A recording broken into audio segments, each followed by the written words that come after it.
Hello বন্ধুরা, চলে এলাম নতুন একটা ভিডিও নিয়ে। আজকে কালকে সারা রাত বৃষ্টি হয়েছে, ঝড় হয়েছে, আজকে উঠতে একটু দেরি হয়েছে। তারপরে বাইরের চারপাশটা দেখলাম কতটা জল জমেছে। এইসব করতে করতে 9টা বেজে গেছে। তারপরে গোপালকে খাইয়ে রান্নায় এসেছি। রান্না বেশি করতে হয়নি, কারণ কালকের রান্নায় অনেকটা ছিল। আজকে শর্টকাট কিছু করেছি, সেটা হচ্ছে এটায় হাঁড়িতে রয়েছে ভাত, তারপরে যেটা আছে আলু পেঁয়াজ ভেজে নিয়েছি ছেলের জন্য, আর শাক ছিল, শাকটা একটু টেনে নিলাম। আর যেটা করেছি উচ্ছে আলু সিদ্ধ সকালের ভাতে খাবার জন্য। আর এটা ছিল সেই কাঁচকলা ধোকার তরকারিটা একটু ছিল, ওটাকেও টানিয়ে নিলাম, একটু শুকিয়ে শুকিয়ে নিয়েছি। আর তারপরে করেছি তেল পটল, এটা আজকেই বানিয়েছি।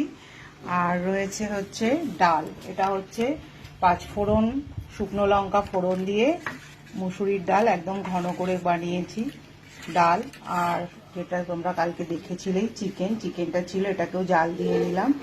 আর রয়েছে হচ্ছে বোয়াল মাছের 2 পিস আছে, ছেলে আর বাবা খাবে, ছেলে কালকে খায়নি। আর এই দিয়ে হচ্ছে আজকে আমার দুপুরের লাঞ্চটা সেরে নিতে হবে।